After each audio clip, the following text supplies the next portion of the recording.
સુરત શહેરના વિવિધ કાપડ માર્કેટ વિસ્તારોમાં છેલ્લા કેટલાક સમયથી વધતા છેતરપિંડીના બનાવો તેમજ ઉનાળાની ઋતુ દરમિયાન વારંવાર બનતા આગના બનાવોને ધ્યાનમાં રાખી પોલીસ વિભાગ દ્વારા વ્યાપક સ્તરે પોલીસ વેપારી સંવાદ સલાબતપુરા સિંગાપુરની વાડીમાં કાર્યક્રમનું આયોજન કરાયું હતું. આ કાર્યક્રમનો મુખ્ય હેતુ વેપારીઓને સુરક્ષા અંગે જાગૃત બનાવવો, ગુનાખોરી સામે સાવચેત રાખવો અને આપત્તિજનક પરિસ્થિતિઓમાં યોગ્ય પ્રતિસાદ માટે તૈયાર કરવાનો હતો. આ કાર્યક્રમમાં પોલીસ વિભાગના ઉચ્ચ અધિકારીઓ, વિવિધ કાપડ માર્કેટ એસોસિએશનના પ્રતિનિધિઓ તેમજ મોટી સંખ્યામાં વેપારીઓ ઉપસ્થિત રહ્યા હતા. આ કાર્યક્રમની શરૂઆતમાં પોલીસ અધિકારીઓએ વર્તમાન સમયમાં વધતા ગુનાઓ અંગે વિગતવાર માહિતી પણ આપી હતી અને ખાસ કરીને વેપારીઓને નિશાન બનાવતી છેતરપિંડીની નવી પદ્ધતિઓ વિશે અવગત કર્યા હતા.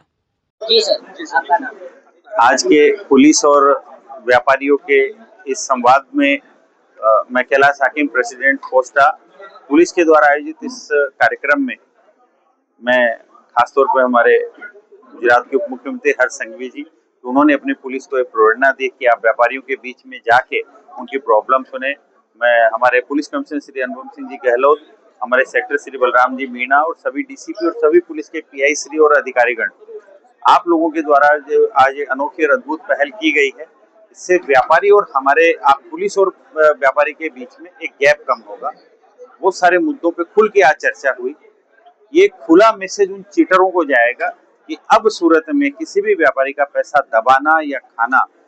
बिल्कुल आसान नहीं रहेगा। आसान ही नहीं बल्कि नामुमकिन होगा। और ये बहुत अच्छा कार्यक्रम है। कुछ जिम्मेदारियां हम व्यापारियों को मिलकर पूरा करनी है, एसोसिएशनों को मिलकर पूरा करनी है, हम सब मिलकर पूरा करेंगे। खासकर एक टेक्सटाइल का पुलिस स्टेशन हमारे उप मुख्यमंत्री श्री हर्ष संघवी जी के द्वारा जिसकी घोषणा की गई है, जो टेक्सटाइल से रिलेटेड सारे मैटर एक ही थाने में सुनवाई होगी, ये हमारे लिए एक बहुत अच्छी पहल है। बहुत अच्छी हमारे लिए एक वो उपलब्धि है कि हमारे व्यापारियों को जो 240 मार्केट अलग अलग क्षेत्र में फैले हुए 8-10 थानों में अभी एक ही थाने में सभी समस्याओं का निपटारा होगा।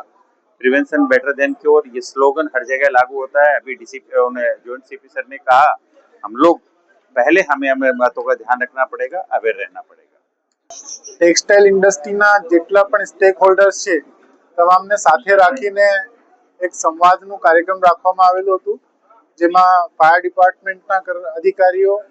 બીમાથી લગતા અધિકારીઓ,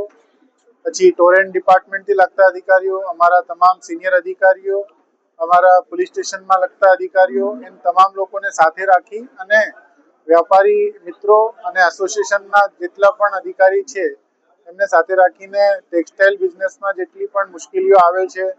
કોઈ લેભાગુ તત્વો છેતરપિંડીના ઈરાદાથી નુકસાન કરવાની માનસિકતા સાથે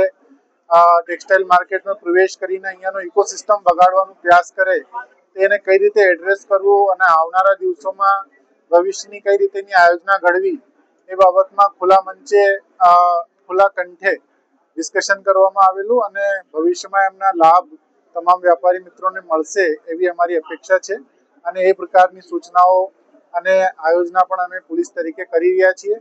માનનીય કમિશનર સાહેબની પણ કટિબદ્ધતા છે કે આ ઇકોસિસ્ટમને બગાડનાર અથવા તો કોઈ પણ છેતરપિંડીની માનસિકતા સાથે એમાં પ્રવેશ કરનાર વ્યક્તિ હોય, દેશના કોઈ પણ ખૂણે હોય, અમે એને ત્યાંથી શોધી લાવી અને આ રીતેનું કાયદાનું સબક શીખડાવીશું કે બીજી વખત ક્યારેક છેતરપિંડી